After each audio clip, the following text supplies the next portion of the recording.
could well be the next great Clemson pitcher, following a line of great ones over the years. And he has been on a pace to live up to that kind of billing. Well, he's got a great work ethic. Cantwell. He's a sponge. Apparently, I mean, he just listens. Absolutely to disciplined in his preparation, according right. to his head coach. He is some kind of student of the game and really focused on everything he does in terms of preparing. 1 for 9 in the series so far for the first baseman, who came to them from Fairleigh Dickinson this season. He is one guy that Clemson has really held in check, and he is probably their top hitter coming into this series. He came in 10 for his last 21. Entering Friday night's game, he had a couple of home runs in their blowout win over St. Bonaventure on Wednesday night.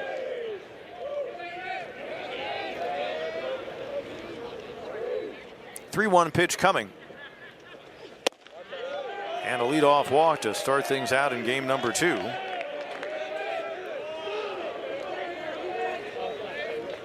Tiger pitching, issuing 3 walks in game 1 of our doubleheader. That certainly wasn't the issue.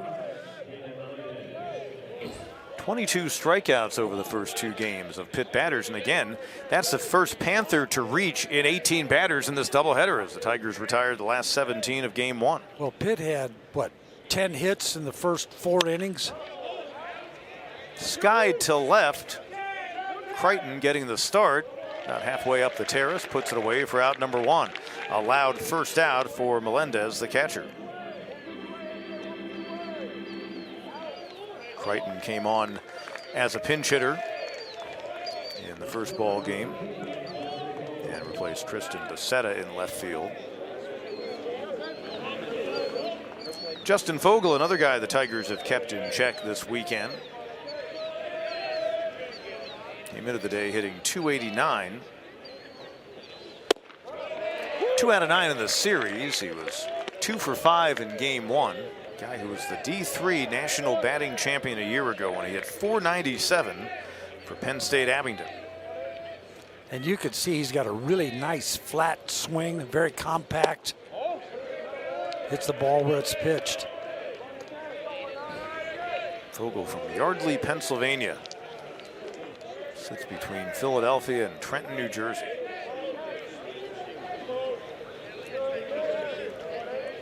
Cantwell, the runner at first, has attempted just 2 stolen bases this season. He's been successful just once. A Pitt team that on the year has not run all that much. Just 22 attempts and 13 swipes on the year for the Panthers team on the base pass. Excuse me, swing, and it'll go for strike 2. There's that changeup. He's got the same arm speed, same arm action. Just the grip is what changes the speed.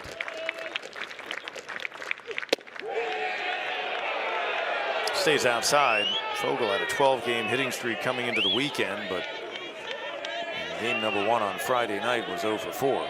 Of course, this was supposed to be a Friday, Saturday, Sunday series, but a bad weather forecast led to them making it a doubleheader today. You know, I see a guy who hits so well in Division III. Now he's been making a positive impact for a D1 school, and you have to wonder if he got caught up in all the things that got out of whack during COVID, with a lot of players staying in school for an extra year. And a lot of guys ended up going to D2 or D3 schools simply because there weren't opportunities on the D1 level where they normally would have been recruited to. That's a good point. Yeah, it really was. It was crazy for coaches and for high school seniors. Didn't know who was going to come back. Didn't know who had eligibility. Payoff pitch, got him. Off speed. Is that the changeup, Ron, that he's become known for? And it just starts about thigh high. You see the replay. It starts about thigh high and just disappears. Man. He's just got an elite feel for that. 68 strikeouts now in 54 innings of work for the Tiger freshman. Cleanup hitter and a guy who's been a tough out. Tyler Bischke was 3 for 5 in the first game of our doubleheader. And he's led led the team in this series so far. He has for Pitt hitting .500. Yeah, 4 for 8, 10 for his last 28. But he's in a 2 strikes and nothing hole.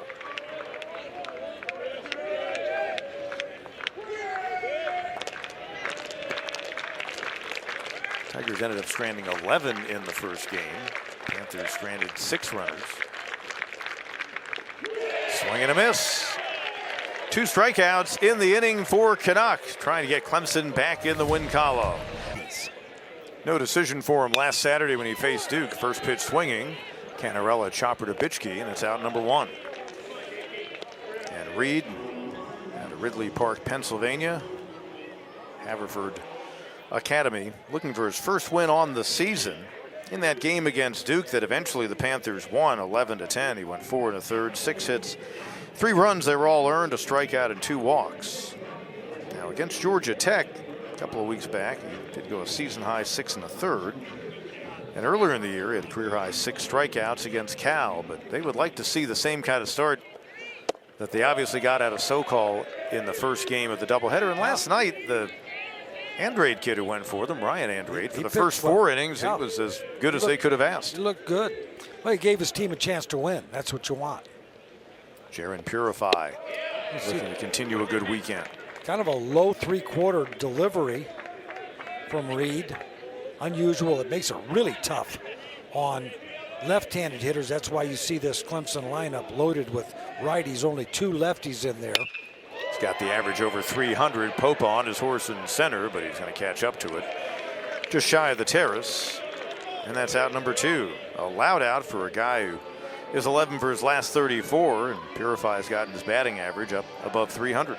Well, he's a guy that we've talked about with so much ability and potential, and he just continues to swing the bat well and moved up to the 2-hole here against the left-handed pitching Ryan Reed. Blake Wright on the verge of 50 batted in for the season. That 3-run homer gave him 49, his 15th bomb of the year in the 9th inning of our first game.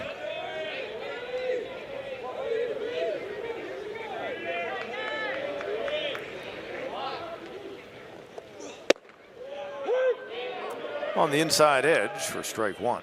He's got some nice run on that fastball. Got some movement. Right already with a career high in runs batted in. A year ago, he had 45.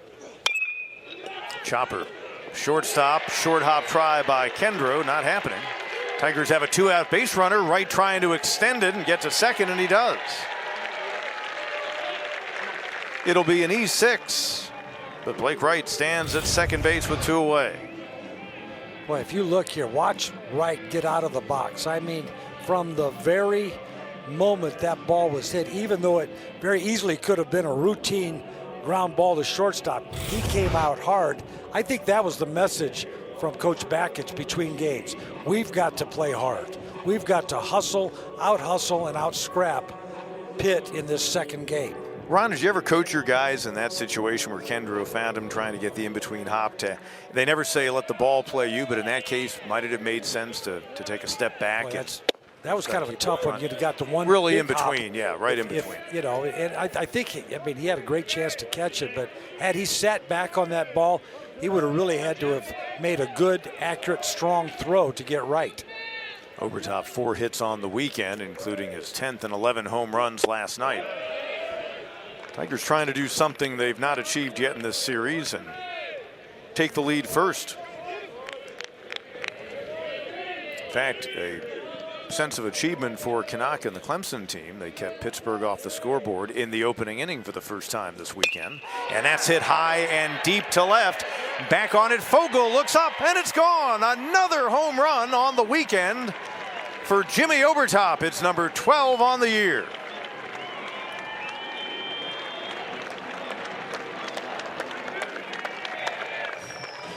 That really makes the error come back to haunt for the Panthers. And, as an infielder, you just hope and pray that if you make an error, it doesn't hurt.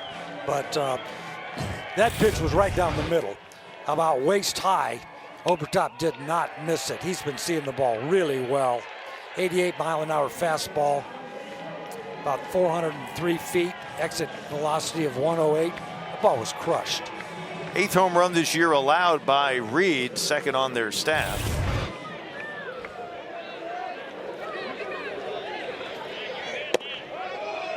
Always interested to see how pitchers react after giving up a big home run. Do they get right back up there and start throwing strikes again, or are they shaken up a little bit?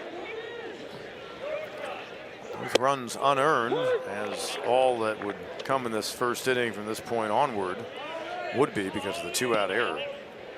7.34 ERA to start out this afternoon for Reed.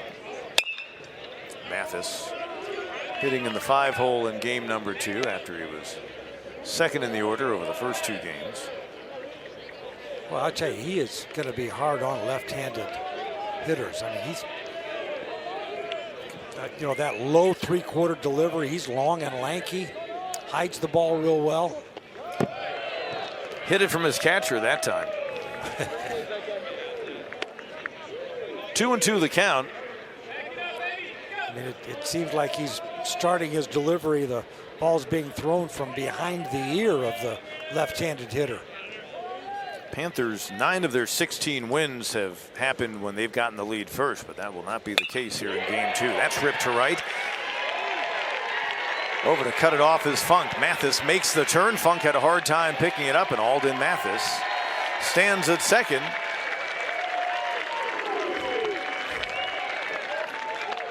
Again, I'm seeing a little bit different energy level from the Tigers here, just going down the line at first base after a couple of hits.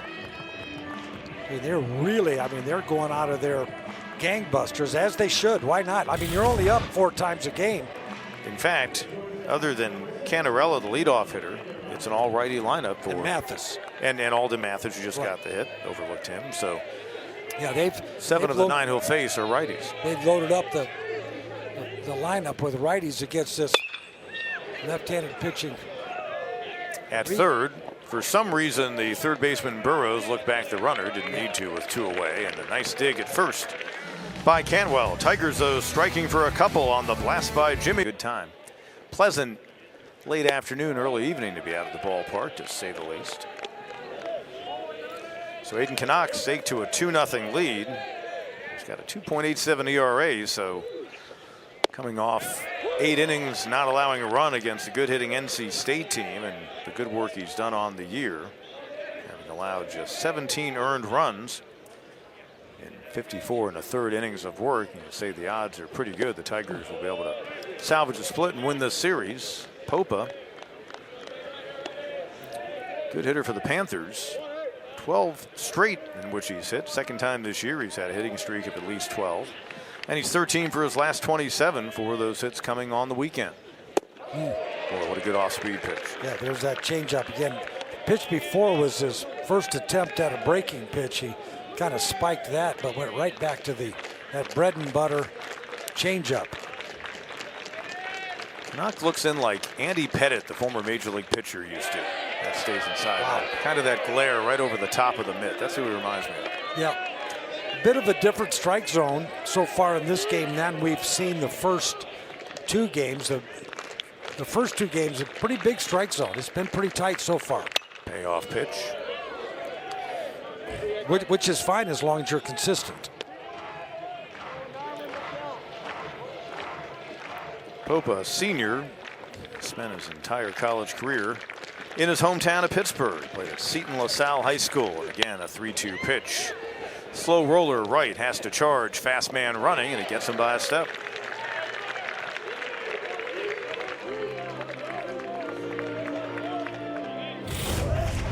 Fastball that really got in on the hands of Popa, hit right off the handle.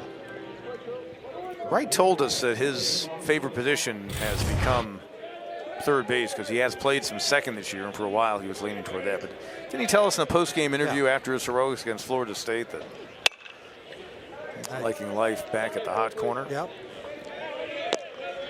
Well, with his, I mean, he's a good. I really like the way he turned the double play at second base. I thought he was doing an extraordinary job at that, but tough to be quicker than Purify. His hands are so quick. 76 miles an hour fooling C.J. Funk, who falls behind 0-2.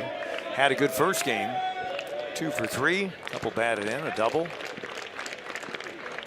Another one. And that time, froze him. Third strikeout. First time he's gotten a Panther batter looking. 2 changeups in a row after a 92-mile-an-hour fastball.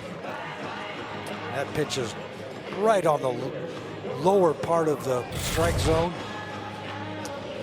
15-mile-an-hour difference in the 2 pitches. Kind of hard to time that up.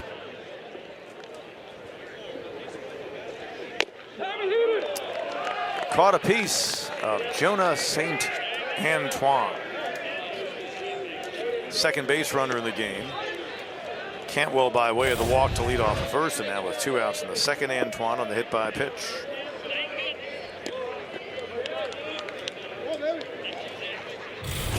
Tried to get in on St. Antoine and hung on to it just a little bit too long. Kendra, the shortstop, would obviously like to make reparations for that error that he committed with 2 outs in the home first.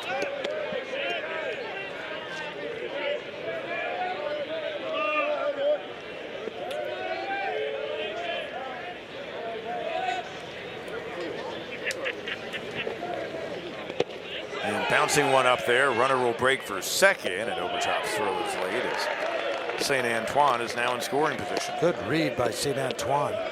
Ball bounced several feet in front of Obertop, and he did a nice job of smothering it, but just good jump by St. Antoine.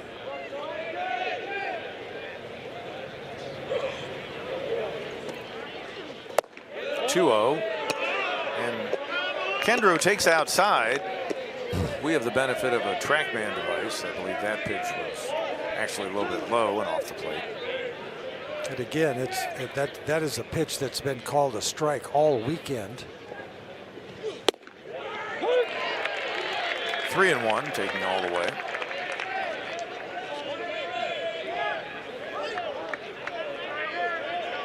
Kendra 1 for 8 on the weekend, 5 for his last 24. The Tennessee transfer, another one of the Pittsburgh natives in their starting lineup. Canarella in center, back a few steps.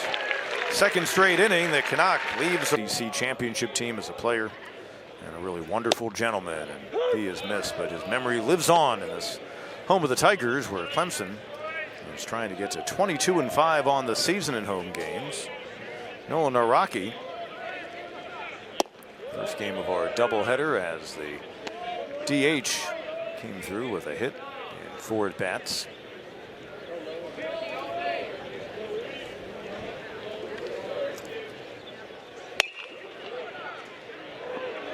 Reed trying to shake off that 2-run homer he allowed to Obertop after the error put Blake Wright on base. And the Obertop homer followed by a double with Mathis, but he was left stranded.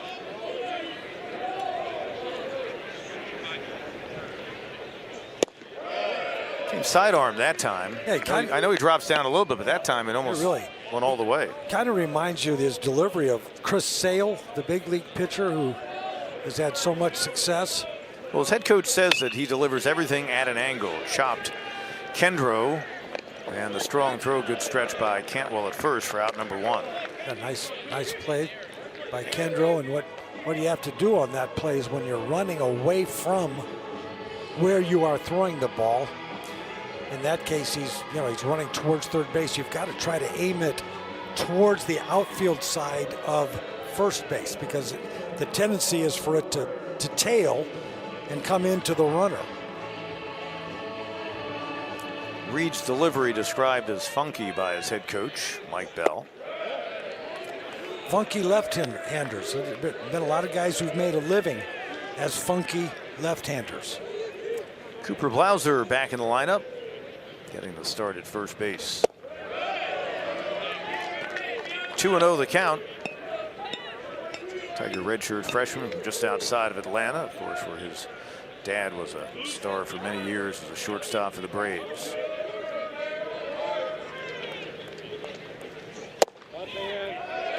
Takes 3-0. And Charlotte the other night went 1 for 3.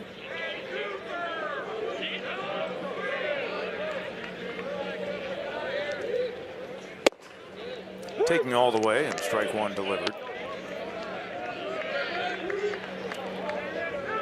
Blauser 2 for 24 on the season. But with Obertop moving behind the plate, leaves an opportunity for others, with Hinterleiter having to play short. Other guys able to play first. Blauser, we've seen McClatty. Last week, he played a big role in the Sunday win over NC State. Payoff pitch and a one-out walk. I really thought when Chufo was healthy, and you had Purify at second base and Chufo at short, and Hinterleiter at first, I thought he was an extraordinary first baseman. Great range, really good hands, and of course Blake Wright at third. That was a really, really good infield. Hinterleiter holding his own. Obertop's done a nice job with the glove over first when he's played there. And regardless of where he's played, he swung the bat well. Second time up in the series for Crichton, who takes ball one. Trying to shake him. 0 for 10. Still hitting .263, the sophomore from just outside of Detroit. Blauser dancing around at first base a little bit.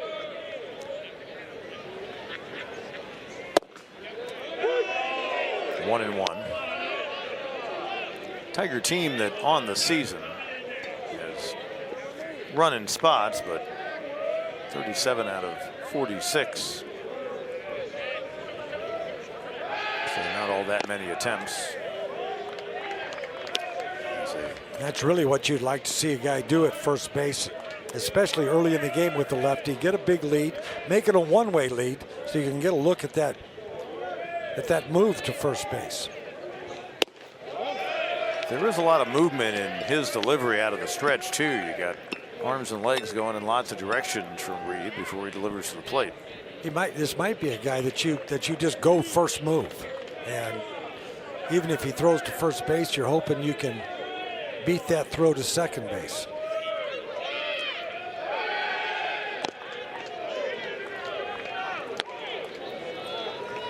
Now, what you don't know if that's his good move or not.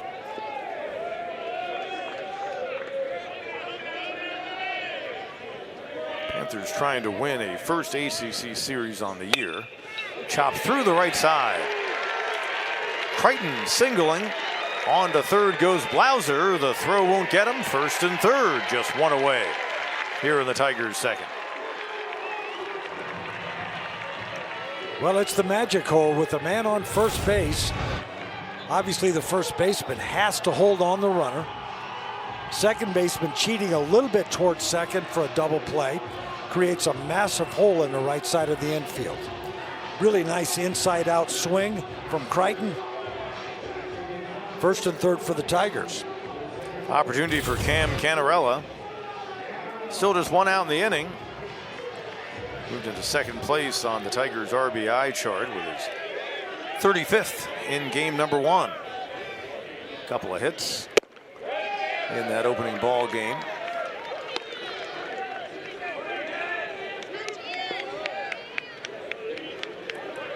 Batting average of .316. A little bit of pop in the bat as well with the 6 home runs.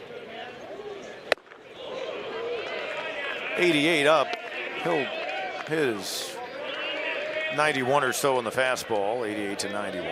Changeup, slider, and a cutter for the left-hander Reed. That's a tough pitch to hit. I mean, that was up and in at 88 miles an hour.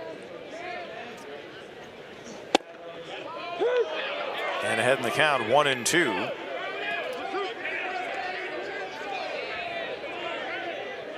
Canarella's been a tough strikeout. 30 of them on the year. But of course, as a leadoff guy, stands at the plate quite a bit. I think that he is reasonably free swinger. He's got 18 walks, but out of your leadoff hitter, you'd like to see that number a little bit more. Obertop leads the team with 38 to give you a comparison. I just think when he swings, he puts the ball in play so much. Chase tying away. Out number 2 in the inning, and the first strikeout recorded by Reed.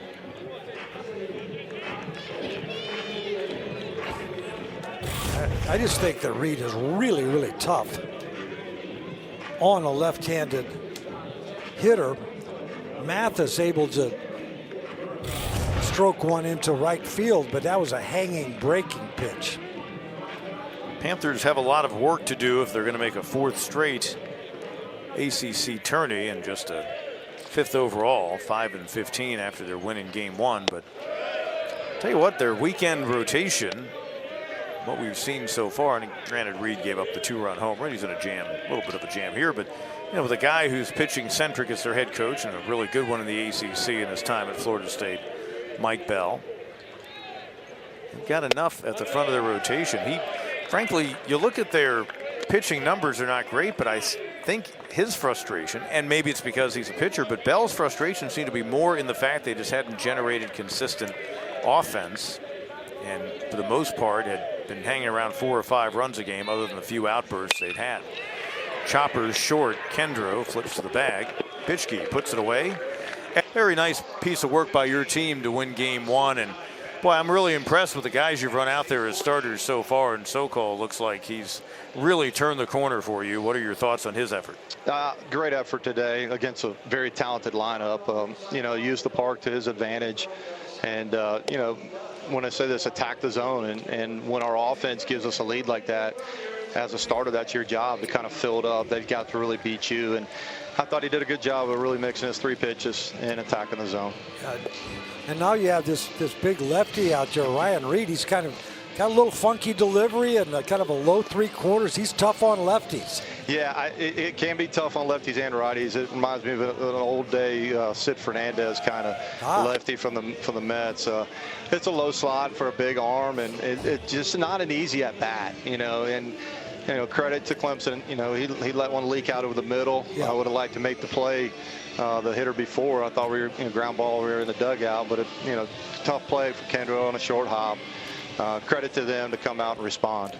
What'd you tell your batters facing this Canuck who's got such a good changeup? He might even work off of it. I would suppose patience has been a stress point, huh? Yeah, for me. I mean, and I'm a big fan of the changeup. I love the changeup.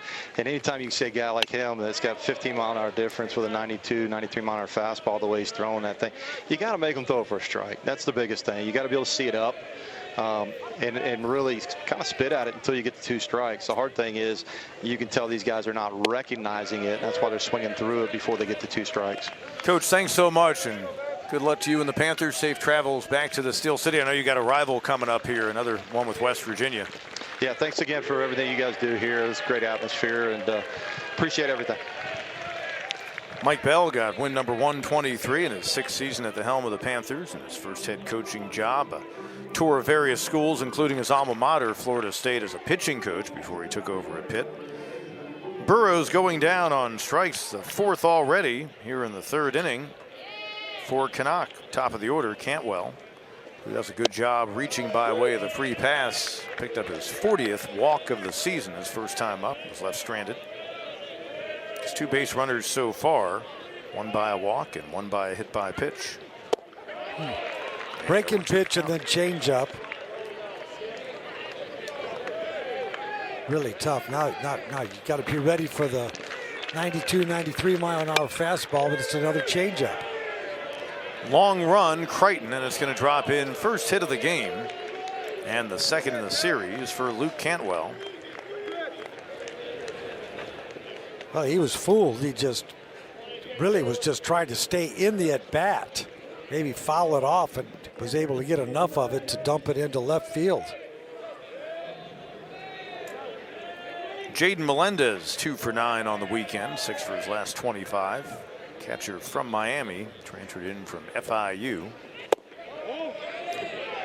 And that looked like it was going to be a signature off-speed pitch in for a strike, but it stays low. Home plate umpire for our final game of the series, Will Prestwood.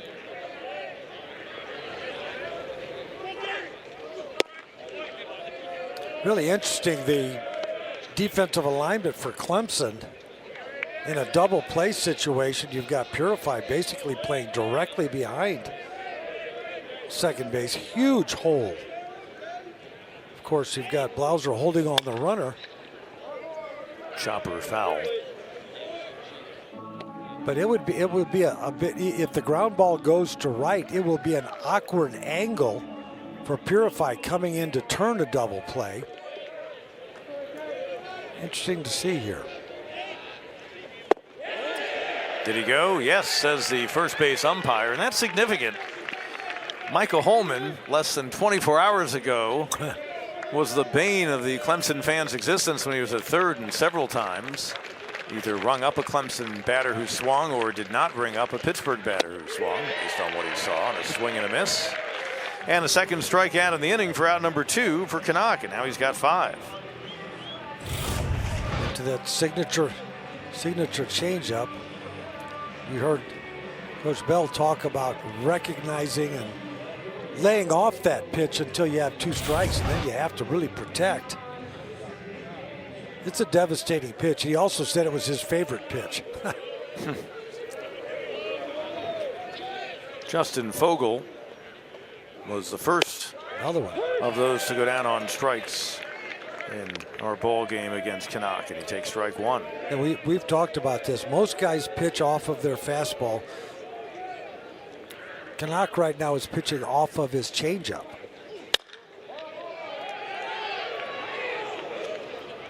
One strike away from getting all 3 outs by way of the K. A happy young man. That'll run 1 down. A little extra hop in his step, you know. Yeah, right got a new baseball to play with this week. Yep. Get out there and play with it, boy. Get off that Nintendo. Off the glove of Canuck. Purify. And Blauser actually came off the bag, although I think he was going to be. Fogel would have beaten it anyway. That was the right play.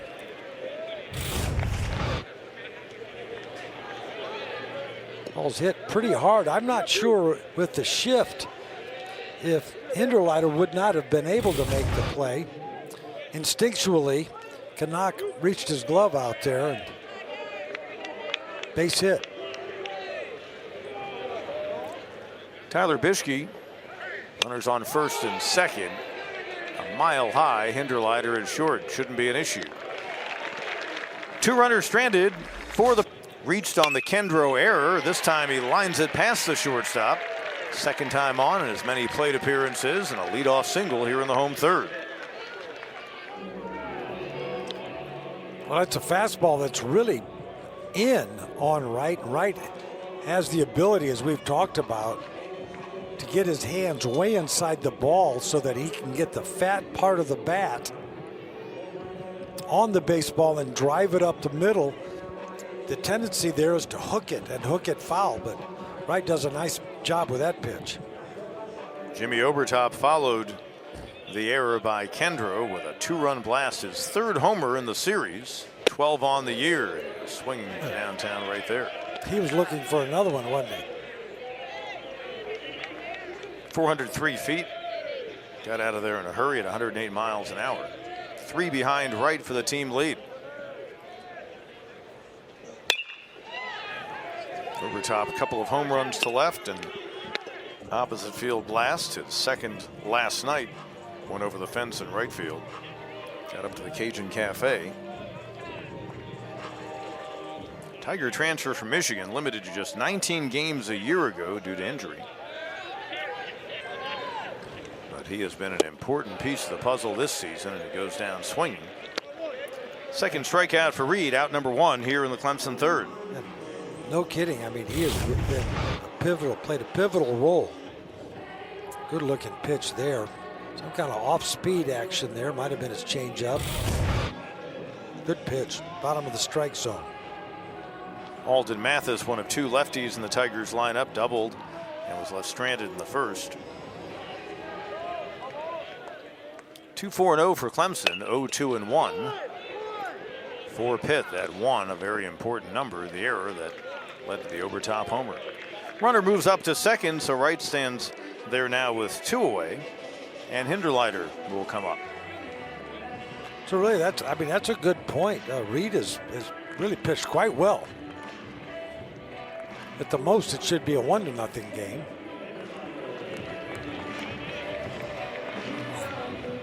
And again, he would have had Obertop led off the second instead of coming up with a man on in the first. Reed would have gone from the windup, not the stretch. You have to wonder if maybe it'd be interesting to see if the home runs he's allowed this year, 8 in all, how many have been hit out of the stretch. That's going to get a run home. Hinderleiter just inside the bag into the left field corner. It's an RBI double. The Tigers go ahead 3-0, and Jacob Hinderleiter coming through with RBI number 35 on the year. Matches Canarella for second on the team. Well, it's a pitch that's down and in, and he goes ahead and pulls it, able to keep it fair, hit hard down the line. Burrows has absolutely no chance to field it. Here's a good angle. Brooks Robinson would not have made that play. 9th double of the year for the Tigers' leading hitter. Hinderleiter now 1 for 2 in the ball game. 3rd hit in the series. And another man in scoring position with 2 away for Nolan Araki, who grounded out to short his first time up. Bunting for a base hit. They'll let it go foul.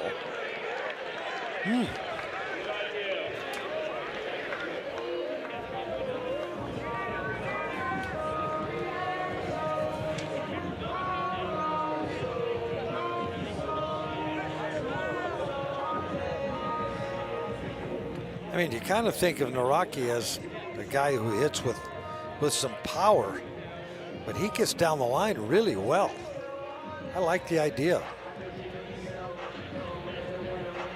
6'1", 200-pound redshirt freshman. Grew up on Long Island, Rockville Center, New York. And when you are going to do something like that, Pete, it's got to be a foul ball or a base hit.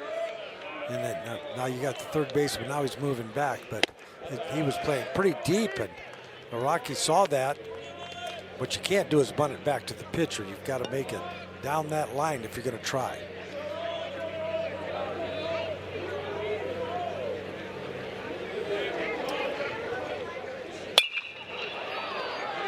Skied on the infield.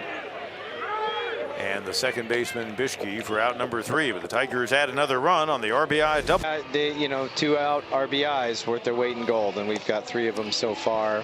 Missed a scoring opportunity in the second, but good to see us threatening in every frame and having competitive at-bats to create scoring opportunities. Coach, in that first inning, Blake Wright hit that ground ball high hopper to the shortstop. And I mean, he came out of that batter's box just chugging. I mean, he was running hard, trying to put some pressure on the shortstop. He makes the error, and then he's at second base. And just really good effort. Yeah, if he wasn't hard out of the box, the guy could have sat back and not tried to get the short hop. Yeah, no, it's a tough play. And he hit it hard, and the ball had some energy with the top spin. And yeah, luckily we got to the next guy, and the next guy hit it over the bleachers. So you like that one. Yeah, so it's a little unusual to talk to you with the lead. I know. I don't know what to say. I know. What are we supposed to talk about? Well, just one final thought on Canuck. The confidence that he has in the changeup and the fact that he's making his 10th start of his career, that just is really something. That's very impressive as far as I'm concerned. And I know you see it in him, just the disciplined approach. But have you ever seen a young player that confident in a pitch?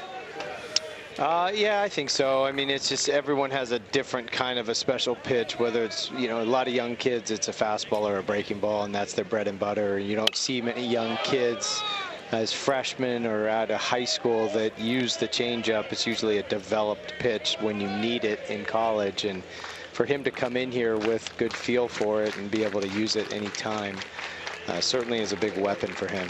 Coach, thanks so much. All Eric right, Bakich, thanks, guys. Clemson head coach, and the pop-up to Blake Wright, and he'll retire Popa for out number 1 here in the 4th inning. And when we talked to him last Sunday, I thought Eric Bakich made a great point when he noted that as a high school pitcher, Canuck really didn't have all that much velocity, but he didn't push the issue. He kind of grew into his velocity, but as a result, he had to come up with something else because he knew he wasn't going to just blow guys away. And kind of like he was waiting for the driver to catch up to his short game, if you will. In this case, that changeup really developed at a high level, and now he complements it with enough velocity in the low to mid 90s to really set it up well. Funk on the right side of the infield this time, but instead a long run by Mathis, and the right fielder puts it away for out number 2. 2 quick outs for Canuck, and this is where, you know, a veteran guy just really attacks and tries to have a really quick inning. With a 3-0 lead, and again, when you face a guy like Canuck, it almost feels like you're down 6-0.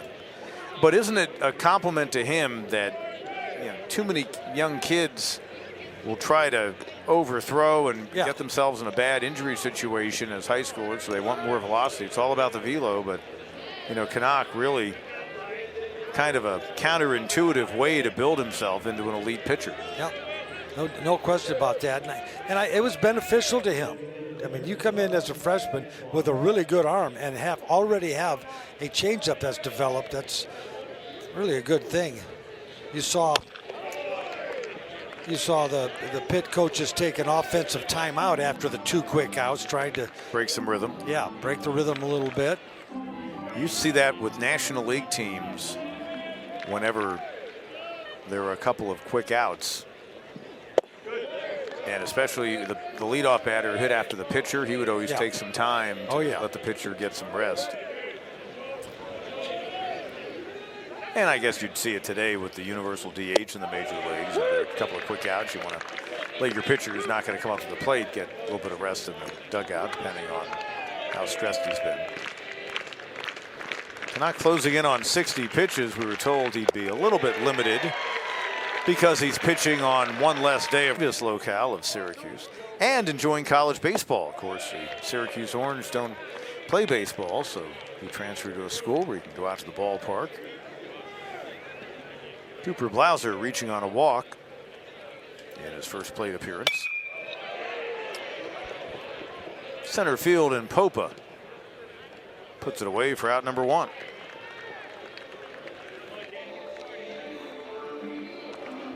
Jack Crichton with a single back in the 2nd inning. 1 of 5 so far for the Clemson team against Ryan Reed. Clemson, the 2-run homer from Obertop in the 1st and a single run in the 3rd inning on the RBI double by Hinderleiter. With 2 away, all 3 Clemson runs have come with 2 outs in an inning. You heard Coach Beckett's reference that. But then he also referenced the opportunity in the 2nd inning with the man on 3rd and less than 2 outs and not getting a job done.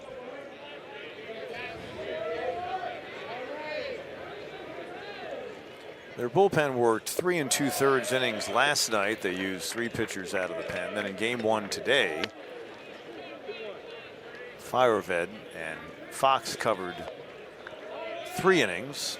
The 2nd and 3rd pitchers used, so not sure how long Reed will be for this game, but they do have some fresh arms in the pen. And Crichton, who rode an 0 for 10 into this ball game with a couple of hits and showing the stroke that's led him to a average up around 280 so far this year, and he was a good hitter as a freshman last year.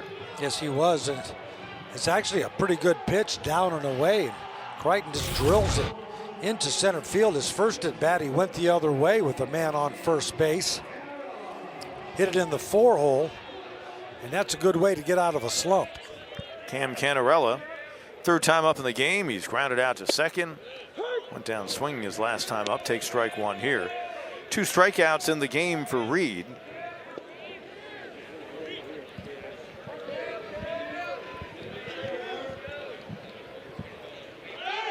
Runner on the move, hit and run, and it's fouled away.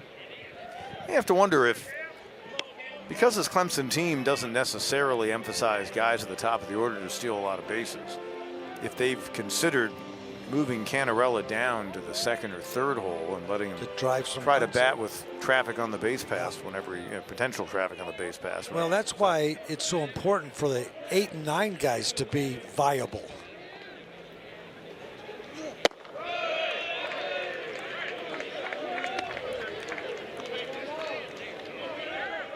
1-2.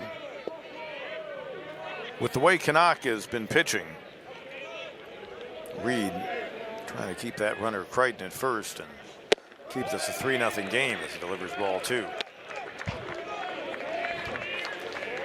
Panthers picking up just their 2nd ACC road win of the year with their game 1 victory. They won a game, their lone victory in their series at Virginia Tech earlier in the season. They have not won a series in league play, and the team listed last in the Coastal Division standings as the day began. A lot of work to do if they want to get back to the ACC tourney. Runner Crichton on the move, swing and a miss. There will be no throw, and it's out number 2 on the strikeout. Third in the game for Reed, and the second time that he's gotten Canarella, and that's not easy to do. Yeah, just a kind of a swerve or a cutter. Ball kind of well, it's actually just a two-seamer. Was just on the outside corner, really hard. Just from that angle, really tough for Canarella or any left-hander to hang in there. Crichton stands at second now, 2 for 2 on the year. Purify fouling it away. Popped out to center. And his grounder back in the second inning led to Crichton being cut down at second in that frame. But a good weekend for the Tiger freshman second baseman. 5 hits against Pitt pitching. And rewarded by the Coach Backage by being moved up into the lineup in the number 2 spot. That, along with the fact that he's got a really tough lefty on the mound, and that you can put Mathis down to that 5 hole.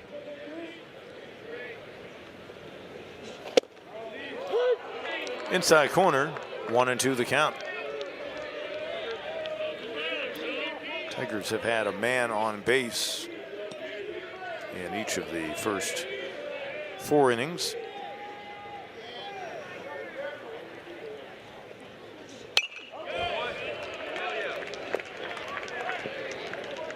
Purify, top high school player in the state of Michigan a season ago.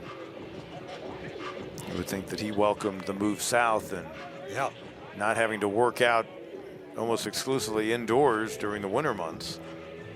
And play in very cold weather. I know that I'm familiar with the weather up in the northern Indiana, southern Michigan, as you see a ball.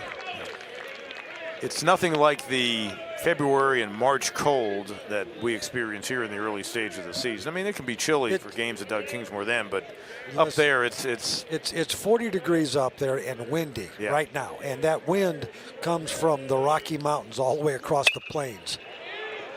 He just missed that. It'll be a long run for, among others, the center fielder Popa, who gets there.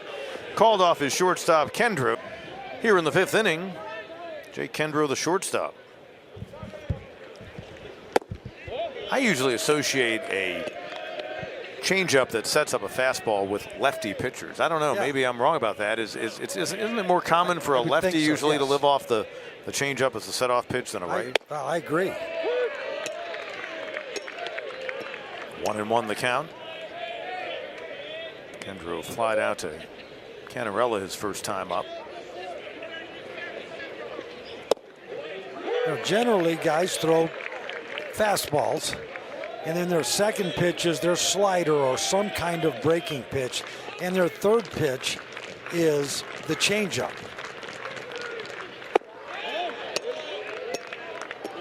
He did not go. 2-2 the count. Well, great job laying off that pitch. That was a pitch that started off in the strike zone and just disappeared.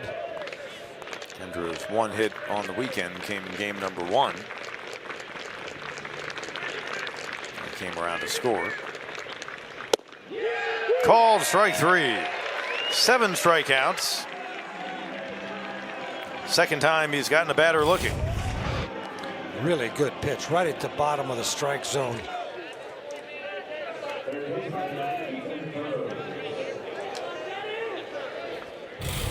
Keaton Burrows, when I saw the spelling of his last name, I wondered if he was related to a granddad who was once an AL MVP, Jeff Burrows, former Atlanta Brave, and then Sean Burrows, who first made a name for himself playing in the Little League World Series and then later was a highly regarded prospect of the Padres, but it does not appear to be the case.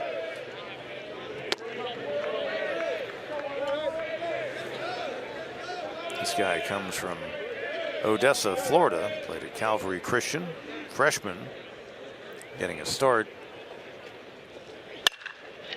And he gets it to the left side for the base hit with 2 away. Well, I mean, I like it because it's 2-0. You got your 9th hitter up there. He's hitting 208, and he threw one right down the middle. It challenged him, and Burrows responded with the base hit. But to me, that's better than giving up a walk to the 9th hitter. 1 for 2 on the day for Burrows. 3rd hit for the Panthers. He's now 6 for 26 in his Pitt career. He stands at first with the leadoff hitter Cantwell. Cantwell reaching on a walk in the 1st and a single in the 3rd. Again, really the massive shift here, and I'm just wondering what the defensive assignments are on a ground ball. Left field, Crichton backs up on it, and it's out number 2.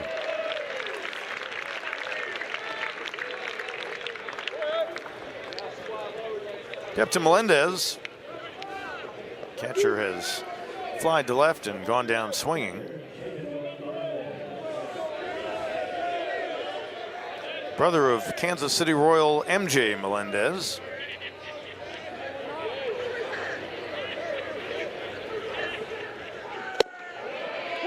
Looked like a curveball that time. Yep.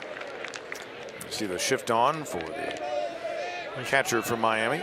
Not in a double play situation at this point, but you can see that Canuck also has command of that breaking pitch.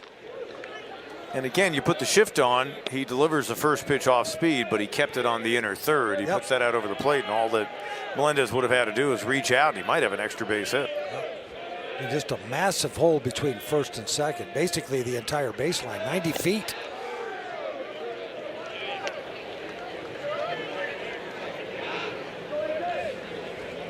Canuck trying to strand another Panthers runner. Left 2 on in the 3rd. And 1 on in both the 1st and 2nd. Got Pitt in order for the first time in this game in the 4th.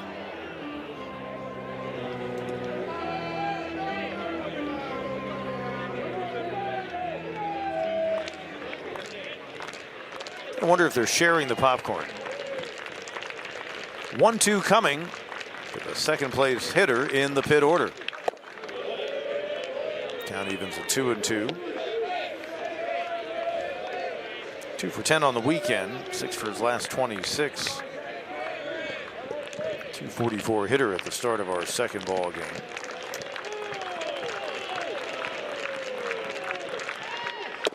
Beautiful.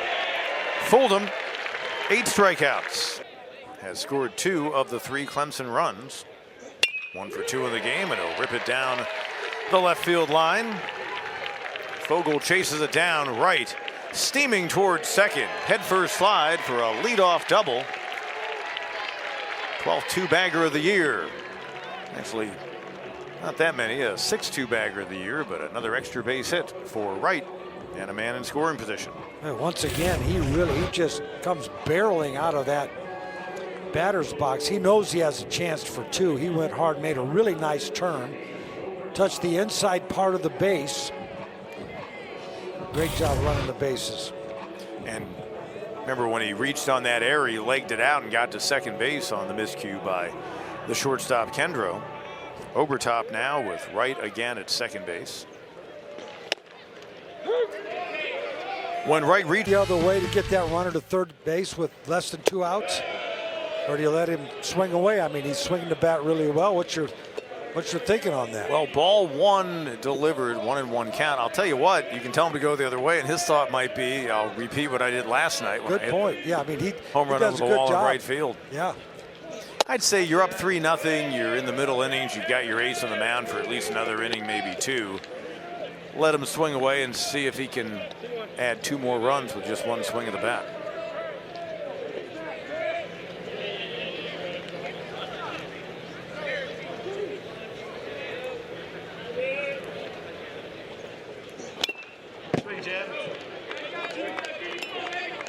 Activity beginning in the Pitt bullpen.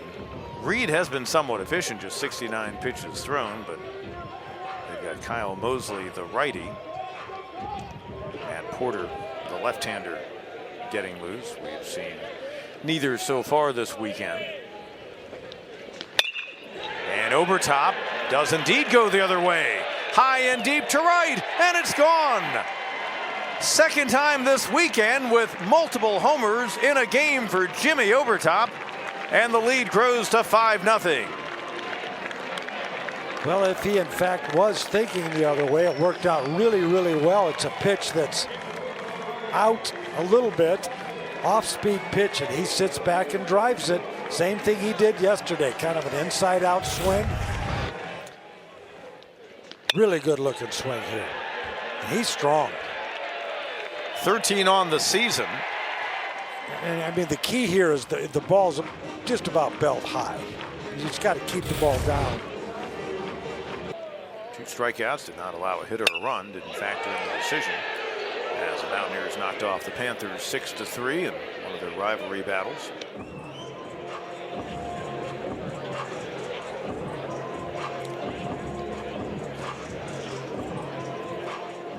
Alden Mathis has doubled and grounded out to second.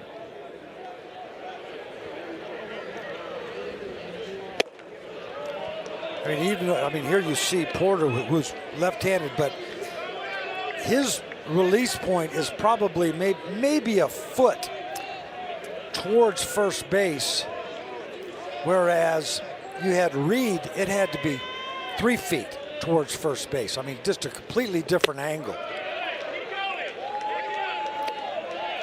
Reed following up last week's 4 1/3 innings of work with just 4+ here this afternoon. But if you ask Mike Bell, probably better that happened in game 2 of a doubleheader and not game 1. And Mathis fooled badly. 4th strikeout of a Tiger by Panthers pitching, and the first time in the game that Mathis goes down on strikes. It's a good looking breaking ball. First time he'd seen it from Porter. Just a pitch that was well outside of the strike zone. He's just got to learn to be more patient.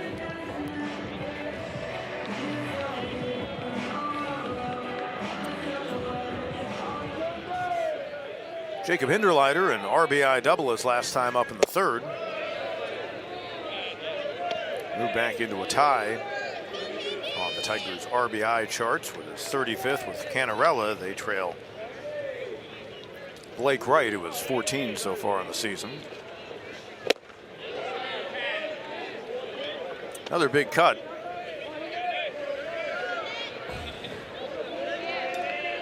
You know, we've talked about Hinderleiter. He came into the game hitting .319, 34 RBI, as you mentioned. And, you know, regardless of what position he has played, he's been productive at the plate. Porter previously played at Lakeland College in his home state of Illinois. Panthers team that includes 25 newcomers. Hinderleiter, left center field, gapper, high and deep and gone. Well, someone other than Overtop able to take it out of the park in this nightcap. And Jacob Hinderleiter just hit his 8th home run as a Tiger, and the lead grows to 6-0.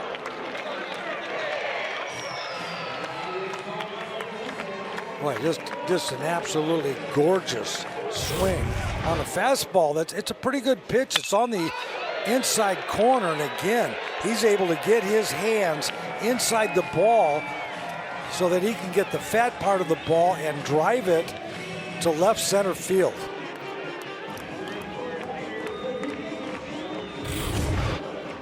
Tigers have homered in each game in this series. And now 3 here in game number 2. First pitch swinging, Nolan Naraki. Second baseman Bishke called off by the right fielder. A long run for C.J. Funk to make the catch.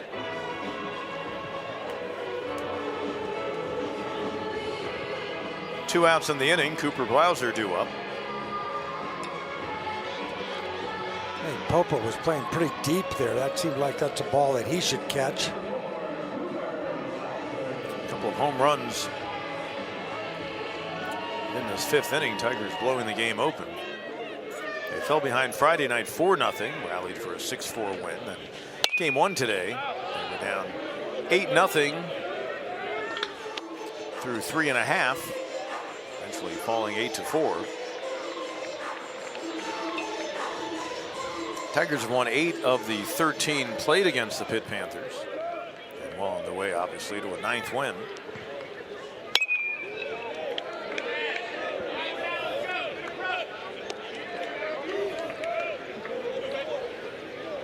Blauser's reached on a walk and also flied out to center.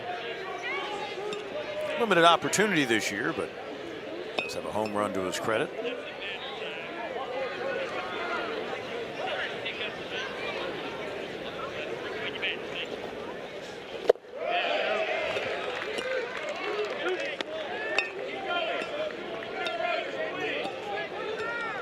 Well, when you get into tournament play, and there's often situations where you play 2 games in one day, and it's going to be an opportunity for him, especially against left-handed pitchers, to get some at-bats.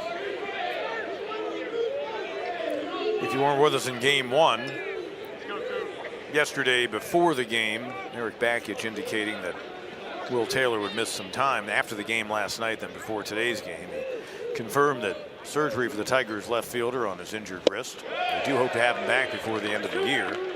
He'll miss somewhere in the neighborhood of 4 weeks or beyond, but sometime in May, they hope he can get back and help this Clemson lineup, having already lost the shortstop Andrew Chufo for the season with a knee injury. But guys like Blauser and others will see playing time as a result based on who they've got to move around and what openings are created indirectly. Cantwell, the first baseman, has room in front of the Clemson dugout. Middle of the order due up for the Pittsburgh team. There's Fogel. And the left fielder takes it on the inside corner. And if ever there was a time to simply attack, it's now for Canuck with this big advantage. Chopper right. And on to first. Made it look easy for out number 1.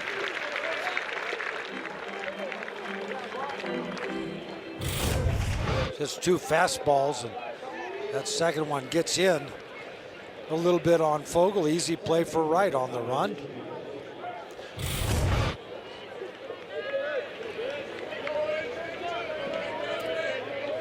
Here's Bishke 0 for 2. 8 strikeouts in the game for Canuck. 29 strikeouts in his previous 22 innings coming into this game for Canuck. He had 10 against NC State on Sunday, his career high. You have a feeling before his time is done here at Clemson, he will blow past that. And who knows, he might exceed that number here with his remaining time on the hill this afternoon. There you saw the breaking ball. Left it up just a little bit. May have cast that one just a little bit. Didn't get on top of it enough.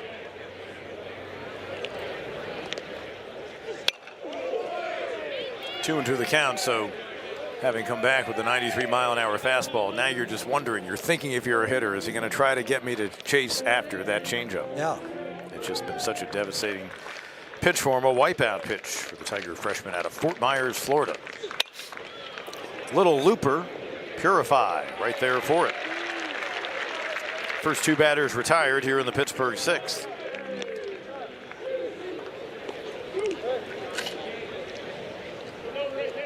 Popa 0 for 2 so far, the center fielder. 12-game hitting streak. His dad and older brother played at Pitt.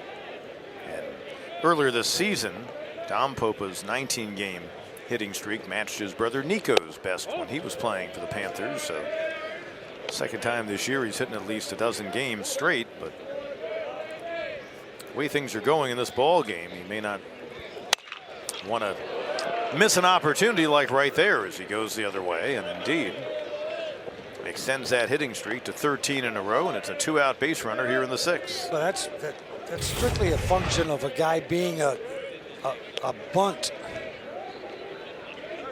threat. I mean, he's obviously a guy that's bunted a few times, so Wright is in on the grass and really has very little chance to glove that ball. It was hit pretty hard, but if he's back playing normal depth, I think he makes that play. Just the fourth hit in the game for the Panthers. Obertop didn't let that one get too far away.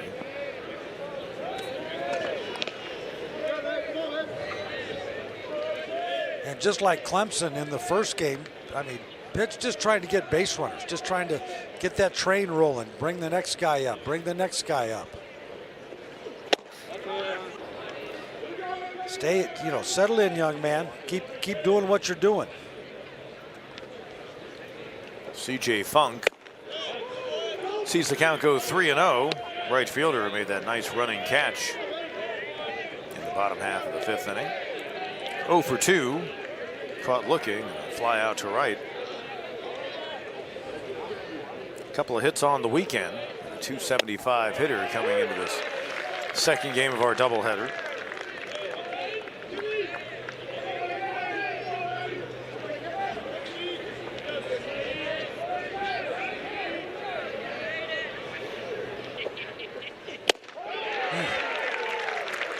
Count now full on a foul tip into the glove. I mean, Funk is a big, strong guy in there, and Kanak just blowing 2 pitches right by him. Runner on the move on the 3-2 pitch with 2 away, and now first and second. Second free pass issued by Aiden Kanak.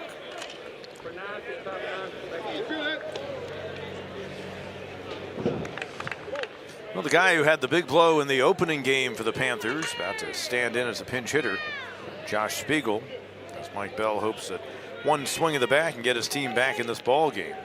You wonder why he wasn't in the lineup to begin with. Maybe he was concerned about a catching situation. Really couldn't put him anywhere else defensively. And if he does enter the field, then they lose the DH.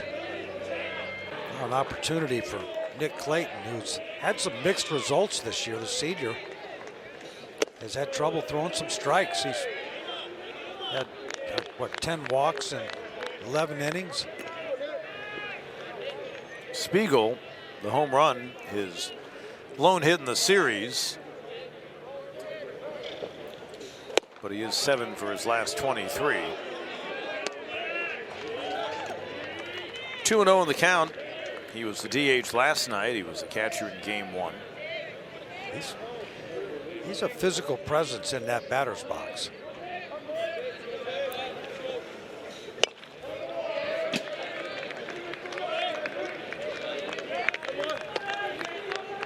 Jonas St. Antoine was the starting DH in this game for the Pitt team.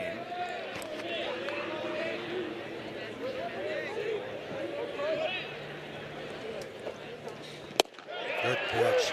2-2, pitch capturing the outer edge. He appeared to drop down just a little bit there and gave him some really nice arm side run. Started off of the corner and just came back and just barely caught that outside corner. Turned on the inside pitch. Second time in the game that the Panthers have had 2 runners on base. Now they've had some traffic. They had their leadoff man on in the first, Cantwell. With 2 outs, St. Antoine reached in the second. And here with runners on first and second, 2 more will be stranded. Clayton feed. Matt Porter. Jack Crichton getting the start in left field in this second game of the doubleheader, and a couple of hits so far. 2 for 2 for the Tigers sophomore out of Rochester Hills, Michigan. He's looked good. Same place where a school called Oakland University is located, and a 3 for 3 game for Crichton. Boy, that was a compact swing, and that ball was hit really hard. That's how to swing a baseball bat. Making the case for more playing time, especially with the injury to Taylor. Well, you see how short that swing was? Man. Because it's a fastball right up over the plate. Again, about waist high. Tigers had 10 hits in last night's win. They had 12 in falling in game 1, and that is hit number 10 here in game number 2. Cam Canarello looking for his first in the second contest. Cannarella's probably sick of seeing these left-handed pitchers. Yeah, he's happy to see Reed exit. He was 0 for 3 against him. Yeah, he had a lot of trouble against him. And again, Reed is bringing it from halfway between the mound and first base. Crichton getting the attention of the lefty. Crichton stole second base when he reached in the 4th inning, but was left stranded. Tigers in the first game left 11 on base, but they have done a good job moving guys along in this contest. Just 5 stranded so far, but the 6-0 lead makes you feel better about that. Runner on the move. Crichton throw down way late. He's now 3 for 3 on the year. He's making a bid to spend some more time in the lineup, running the bases well. 3 solid hits. Easily stole that one. And again, people look at the catcher, but he stole that one on the pitcher, Max Porter. Now a man in scoring position for Cannarella.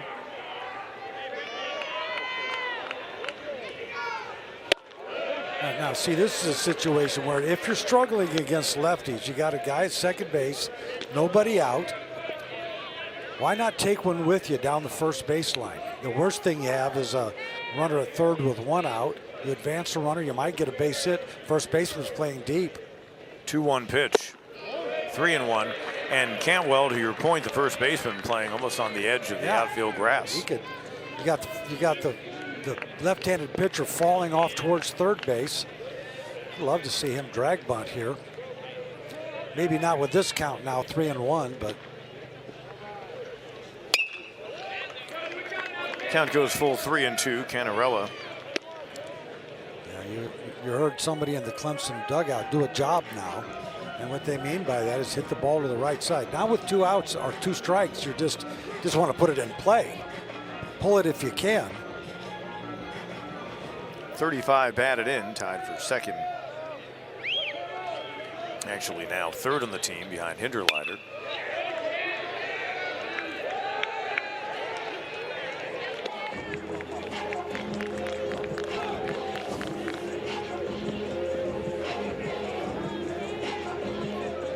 Small school in Illinois is where Porter pitched past couple of years before arriving at Pitt.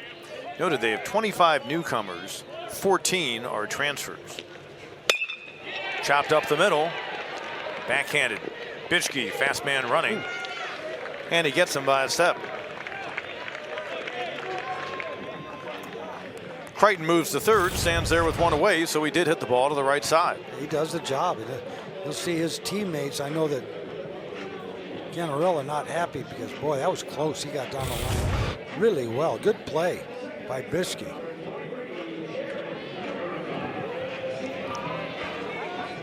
Jaron Purify went 3 for 4 in game 1, looking for his first hit here in game number 2. The right fielder Funk,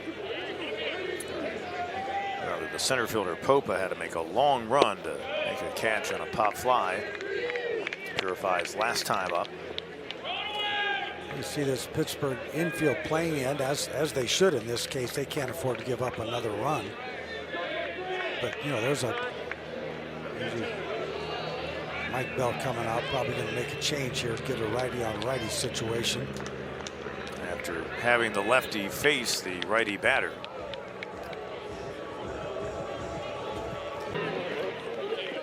So the mid-batter pitching change. And strike 1 delivered.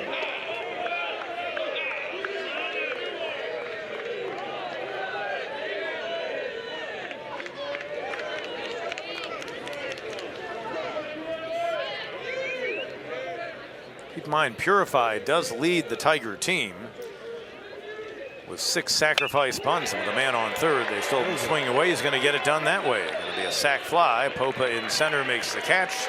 Crichton will gallop home with the 7th run of the game.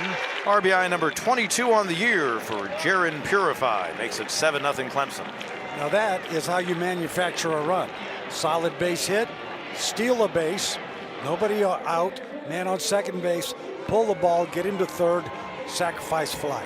That's team offense. That's what it's all about for Eric Bakkich's team. Big reason why they're 31-7.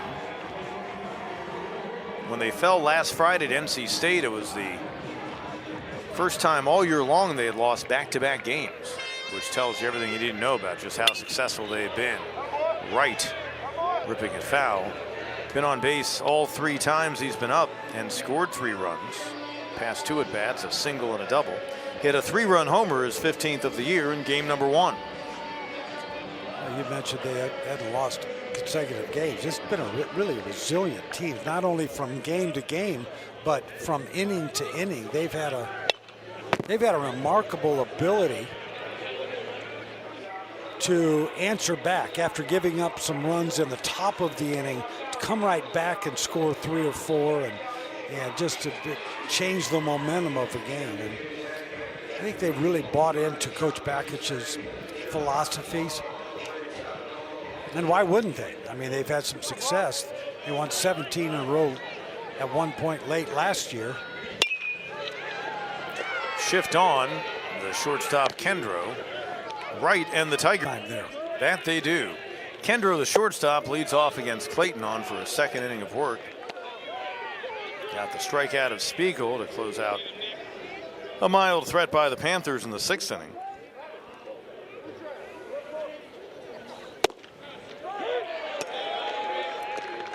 See, when he gets that pitch, which I love that pitch, he can be effective. He's got that sinking fastball.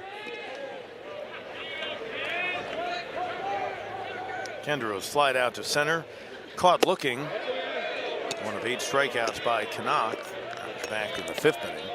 9 strikeouts overall by Clemson pitchers. They struck out 9 Panthers in game 1 and 13 last night. On the outside corner, evens the count at 2-2. Panthers have managed 4 hits. They've also had a couple of runners reach on a walk and on a hit by a pitch. Their final 17 batters in the first game of our doubleheader were retired in order. And a swing and a miss here. 2nd straight strikeout since coming on by Clayton. Good changeup. Boy, he really located the ball very, very well in that series of pitches. Good pitches down in the strike zone, and then that changeup that just disappears.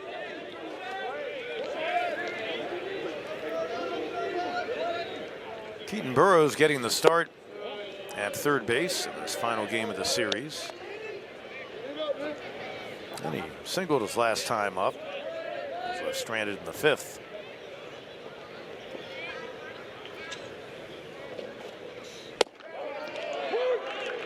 Six for 26 in his freshman season at Pitt.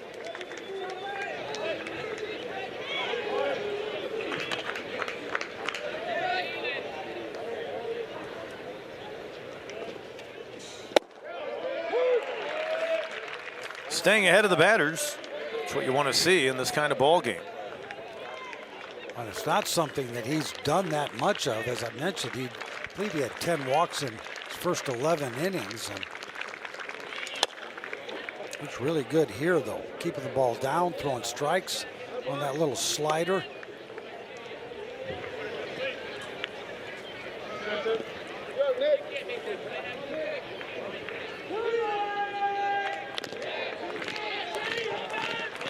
Another 1-2 pitch to the 9th place hitter in the Panthers lineup. Reaching out. Blauser by himself.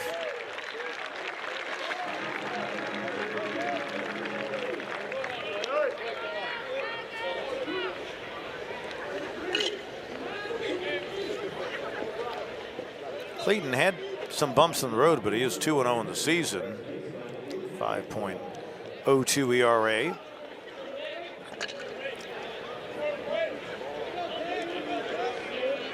The 10 walks in the 14 and a third innings were the issue, but he now has 19 strikeouts. And 15 1/3 pitched. Cantwell, hard single through the vacated left side. They had the shift on. Second hit of the game, third in the series, and a 2-out base runner.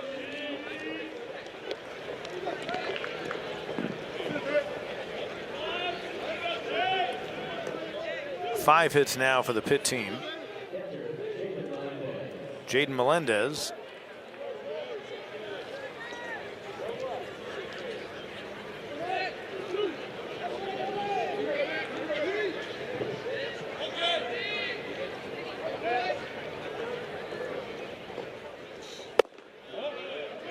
Stays low for ball one.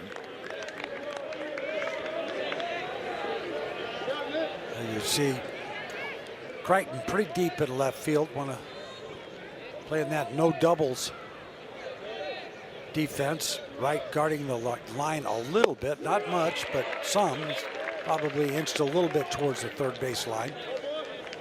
Doesn't want anything to get between him and the third base line, allowing the runner from first to score.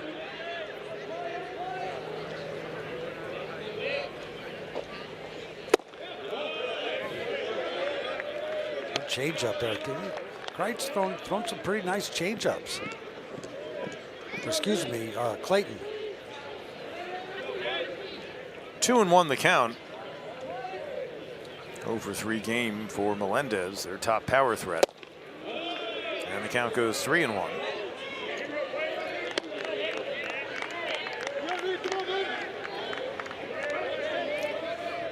Second season with the program since he came north from his hometown of Miami. Played for Florida International, Conference USA team. And the count will be full.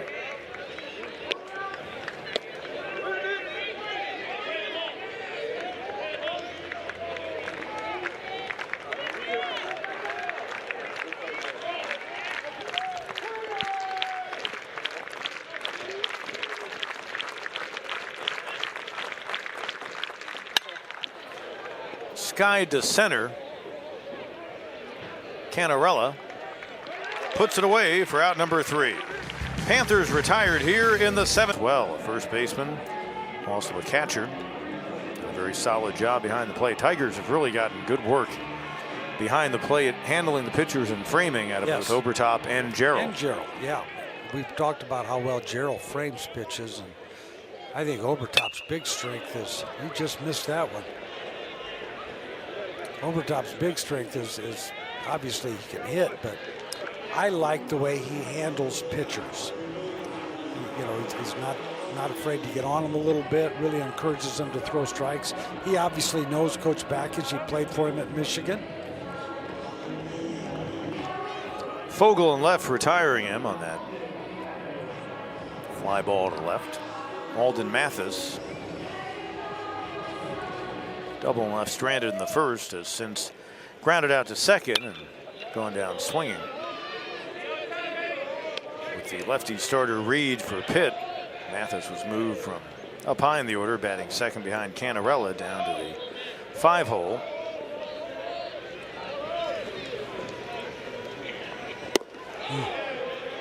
Fooled him badly with that curveball. Second inning of work for Mosley.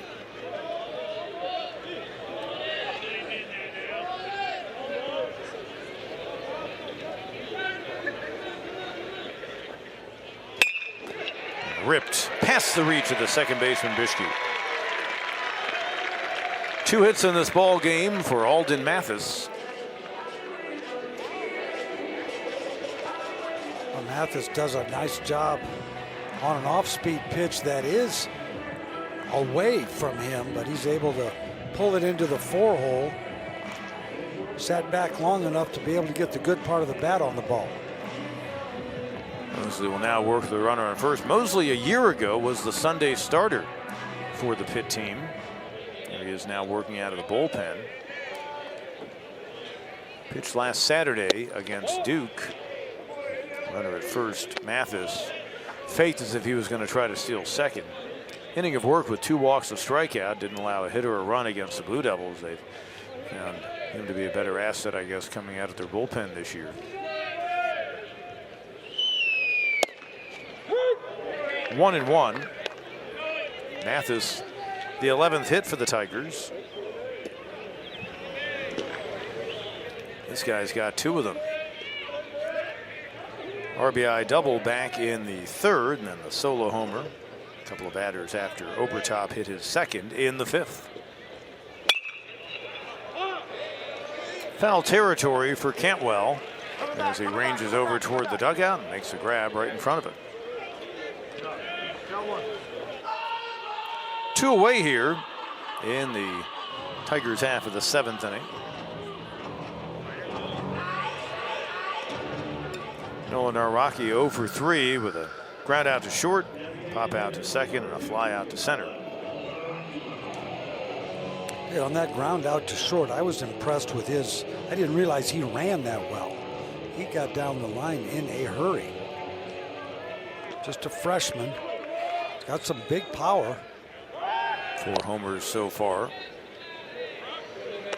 And I think when you, and he did that early on in the season, I think when you do that as a freshman, you tend to think, wow, this is what I need to do. But you just got to think up the middle.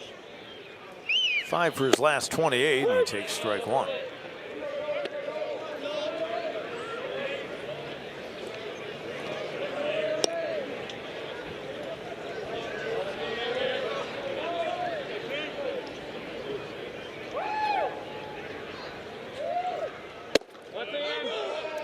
Stays inside with the breaking ball.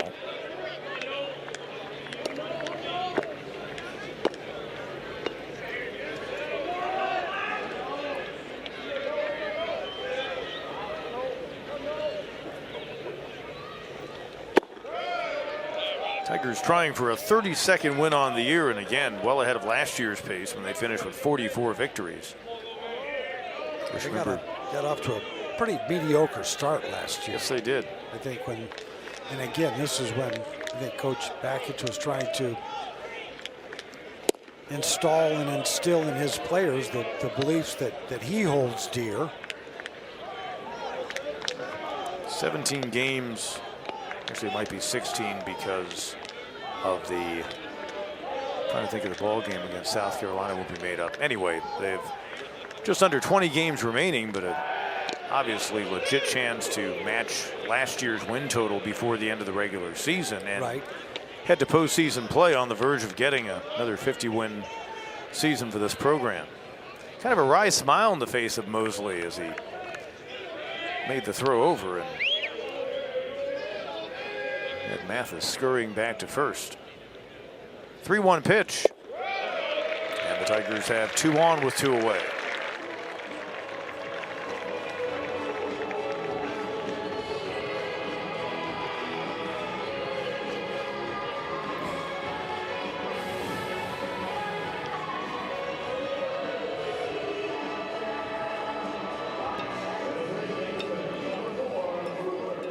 Cooper Blauser walked his first time up, was left stranded at 3rd back in the 2nd inning. Fly out and a pop out.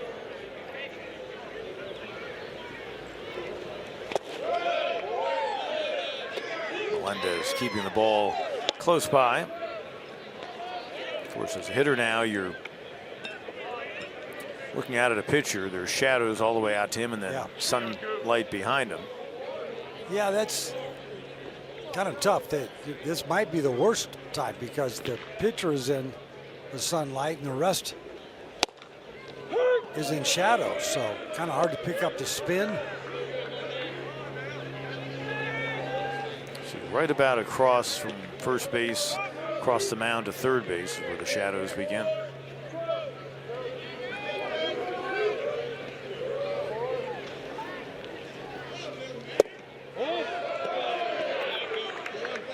Two and one.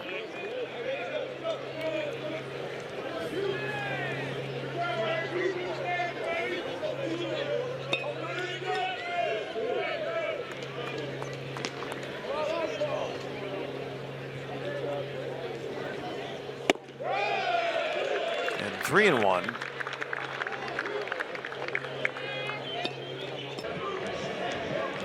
Action in the Pitt bullpen. Kyle Demme. And Blauser takes ball 4. They're loaded up.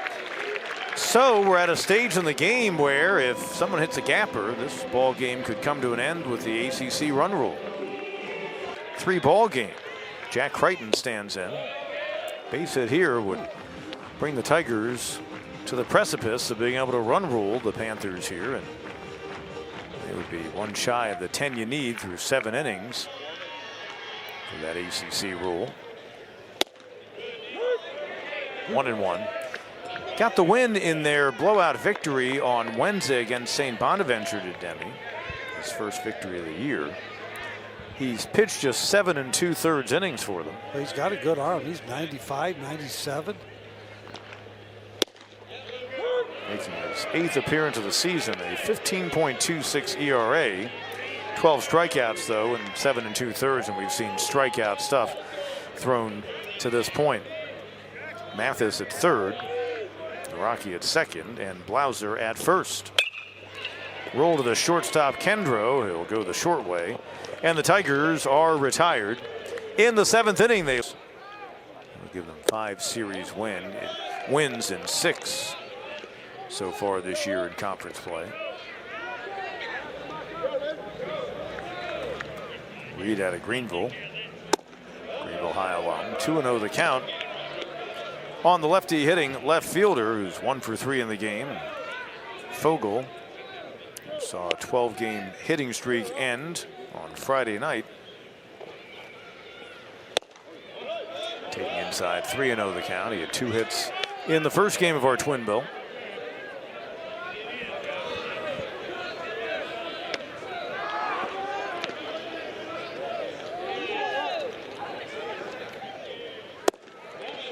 Four-pitch walk to the leadoff man here in the 8th inning for the Panthers. Thank you. Reed came on, an example of it, and again, the Charlotte game on Tuesday night, that was no laughing matter for Clemson, which saw a 6-2 lead reduced to 6-5 in the 7th inning, and he worked a third of an inning and retired the only batter he faced, but that was an important spot in that game. Well, now his job is to throw strikes.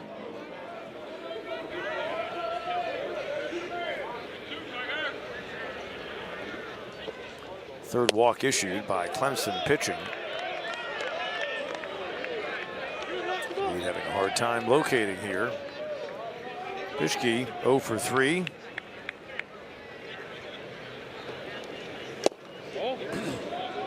What's that, 6 straight out of the zone? Not all fastballs. For a walk. And when you have a 7-0 lead, I know you don't want to get hit, you don't want to give up home runs, but you've got to throw the ball across the plate. And he's a good enough player that he should be able to do that if he's focused.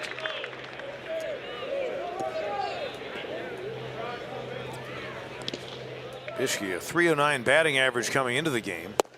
That generally puts the ball in play.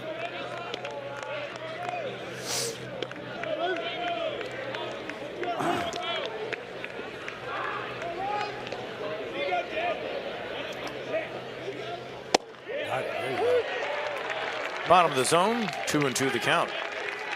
And if I threw 94 with movement,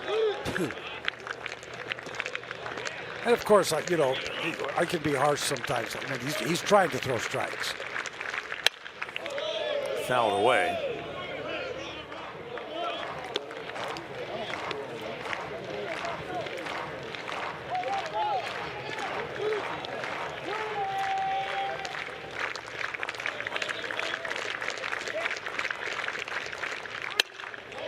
Again fouled away.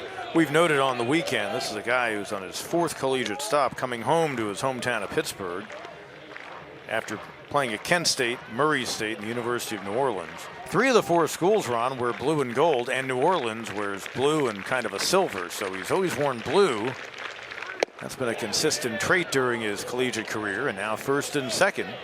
Back-to-back walks to start things out in the Pitt 8th inning.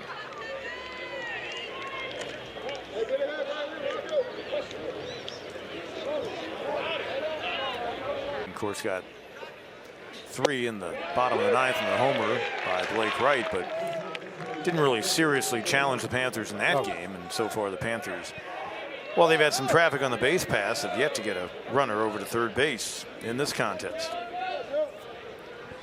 Popa, center fielder, went the opposite way his last time up to extend his hitting streak to 13. Earlier this season, a 19-game hitting streak. 1 for 3, 16 for his last 30. Left center, it'll bend over to Crichton for out number 1. Tough time of the day as the sun is in your face if you're in left field at Doug Kingsmore Stadium.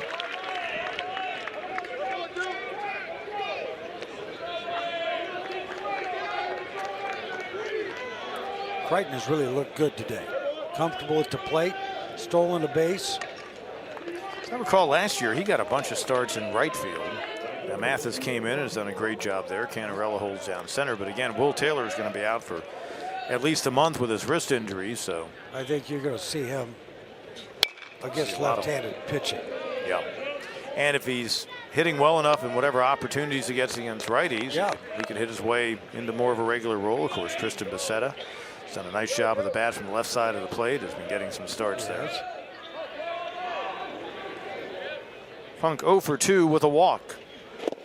And that gets away from Obertop, and they'll be at second and third.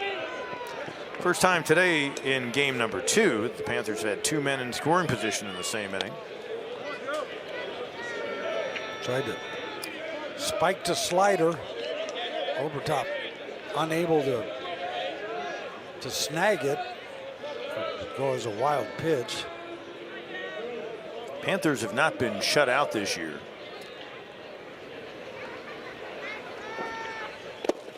That one gets away from Obertop, and here comes the first run of the game.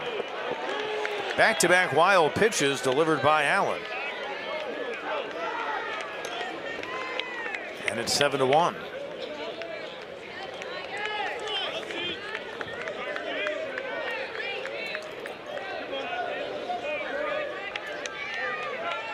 Down to third goes Bischke. 2-1 the count with 1 away on Funk. And another wild pitch. It's 7-2.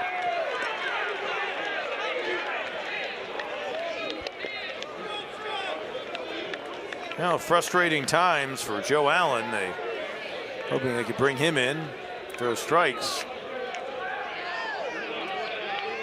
Count now 3-1 on the batter Funk. Base is now empty, but a couple of runs have come across here in the 8th inning, and that's ball 4. Second straight plate appearance that Funk has reached on a walk. Interestingly, Ron, you want a guy to throw strikes.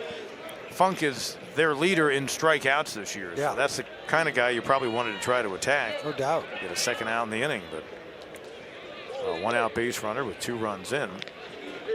Spiegel pinch hit for St. Antoine, the designated hitter, back in the 6th. So his second plate appearance, he went down swinging. The Tigers went to the bullpen, and Nick Clayton came in relief of the starter Canuck and struck him out. You talk about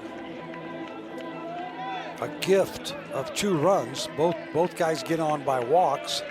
Then you have 3 wild pitches in a row to score 2 runs. They still only have 5 hits.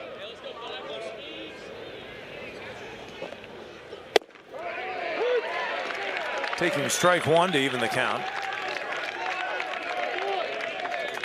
Panthers were baffled by Canuck, as so many have been. They have stranded 8 runners, so they'll wonder if things might look a little bit differently if they come through with some timely hits. And when Fogel advanced to third on the wild pitch by Allen. That was the first time they'd gotten a runner to third base in this ball game as we play here in the 8th inning.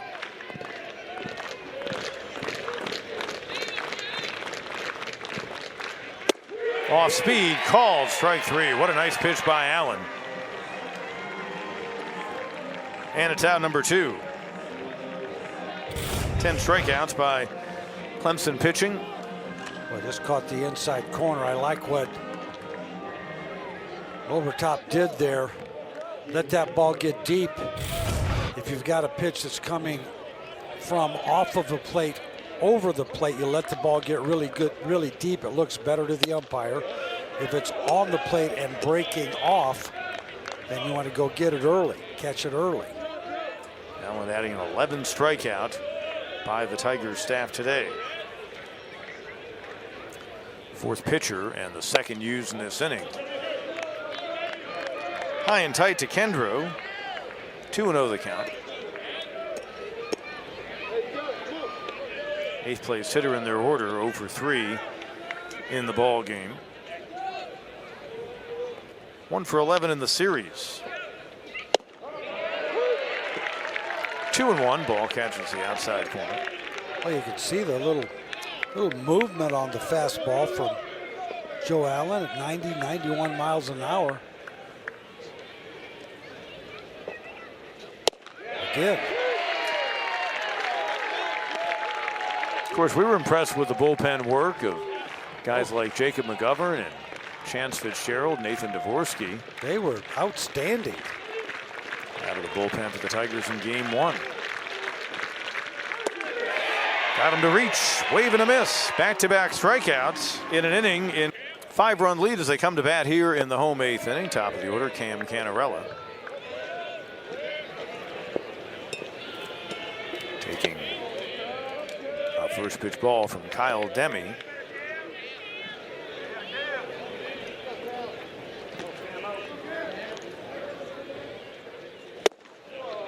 Off speed. Yeah, nice changeup. I don't think Cam is seeing the ball quite as well as he has. 4th pitcher used by Pitt, Demme. Came on to relief last inning. And again, fools him. And the count goes to 1-2.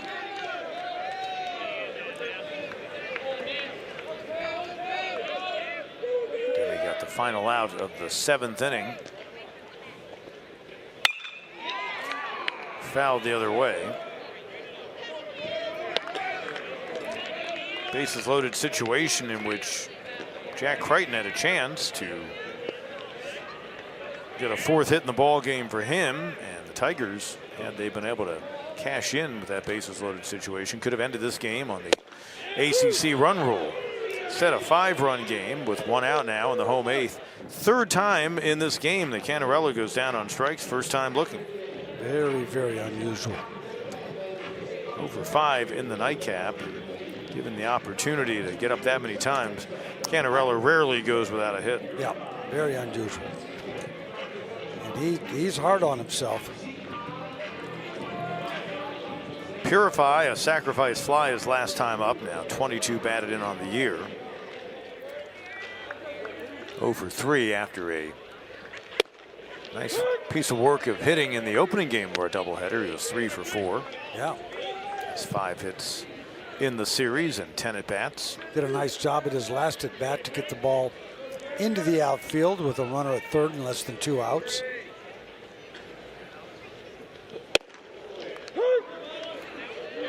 Well, Demme getting out in front of him, 2 strikes and nothing, and again making his 8th appearance. He is 1-0, but 15.26 ERA, so obviously he had a bad outing along the way.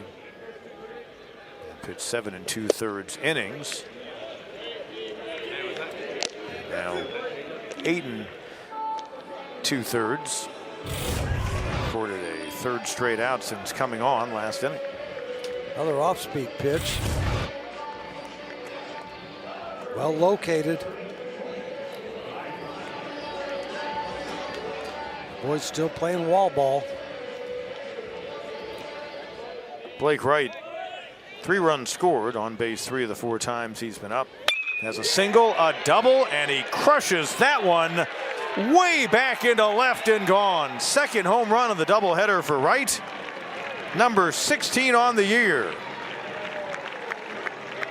It's an 8-2 game. Well, he's got a quick bat. And he reaches the 50 RBI mark. Yeah, fastball that's really about waist high, a little bit in. Boy, he just drops the barrel on that one. That's well into the stands, over 400 feet, 415 feet to be exact, and hang time of 5.3 seconds.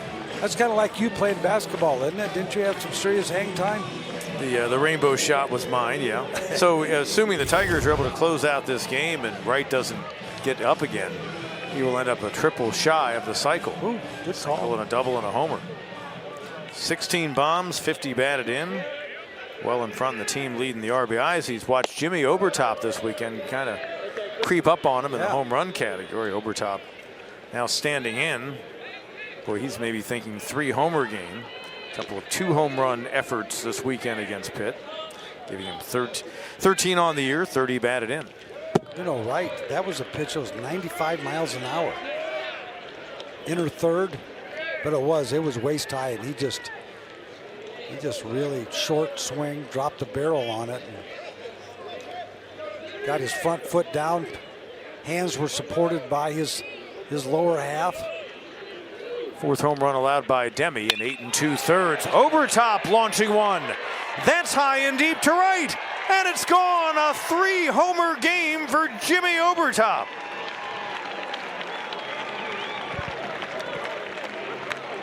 He doesn't want to lose sight of Blake Wright. Yeah.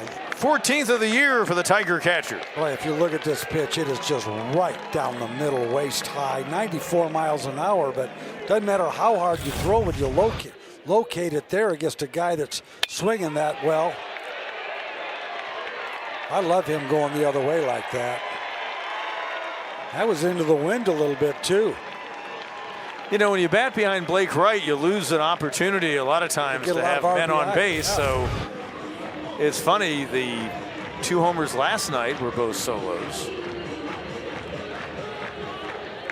Now, Wright was on base for the first homer of the day and for the second homer of the day. And now Mathis into left field.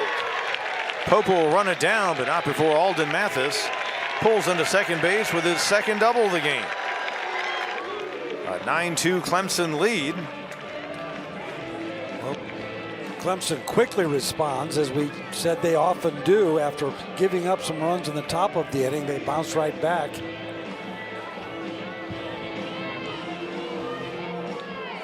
So a couple of 2-run homers now. 5 long balls on the weekend, having himself quite a series. First pitch swinging, Hinderleiter, Melendez, and it'll fall foul behind home plate. And kind of reminiscent of the week that Blake Wright had. Yeah. Several weeks ago when he had minus all the base runners to drive in. Yeah, I mean, he had what, 21 RBI in 1 week. From 7 homers, 23 batted in. Yeah, in 1 week in March. Unbelievable. And that's Blake Wright has now doubled his home run total from last year when he hit 8. Yeah, he's gotten a little bit stronger. I think his pitch selection has gotten better too. That one gets far enough away from Melendez that the runner Mathis can move down to third. Obertop, by the way, this weekend, he really is having himself quite a weekend. 7 for 13, 5 home runs. Ooh. And he's been on a pretty good little roll, so now he's 17 for his last 45. Some power numbers too.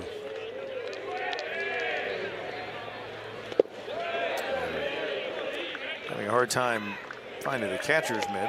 Shillett. Hinderleiter looking to add a 3rd RBI in the game. He's now moved ahead of Canarella back into second on the team behind Wright. We pointed out earlier today that Wright had already blown past his career high in runs batted in, which came last year when he drove in 45. So he's at 50. But Blake Wright's looking at somewhere in the 20s with home runs and probably up around 70 batted in if everything keeps on pace for him.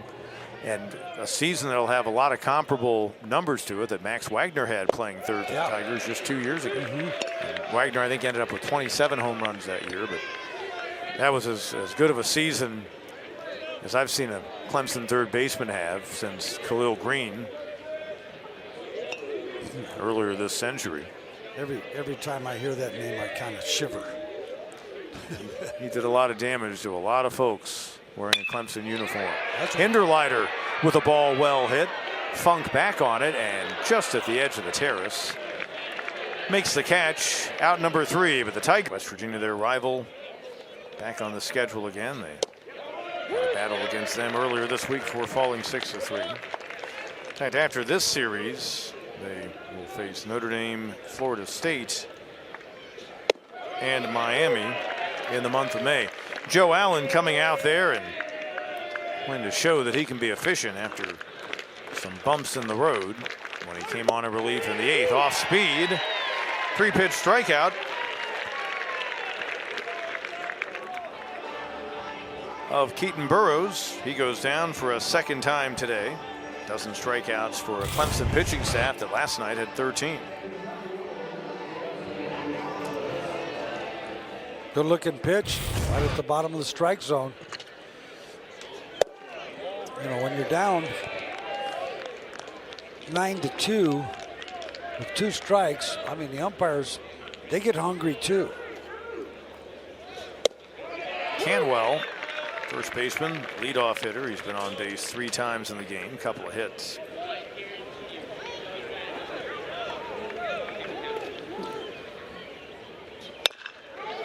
Chopper, Blauser playing the second hop. Tigers 1 out away from getting a series win, getting a doubleheader split. Well, you and I, Pete, were talking prior to going on the air how difficult it is to win a doubleheader. I mean, it's tough. I don't care who you're playing.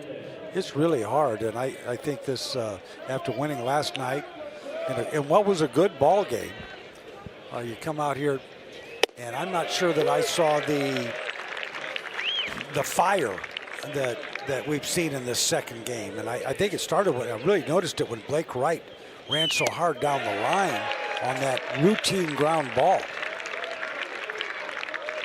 Really set the tone as Kendrow couldn't handle the short hop and led to a 2-run first. Set up the 2-run blast by Obertop. 1-2 on Melendez, the catcher. He's gone down swinging and looking. Also flied out to left and fly out to Canarella in center his last time up. 1-2 pitch. Stays outside.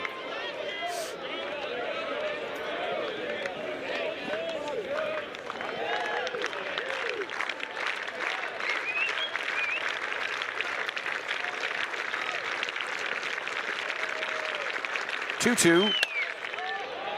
Sky to right. Easy enough for Mathis. He'll squeeze it. And the Clemson Tigers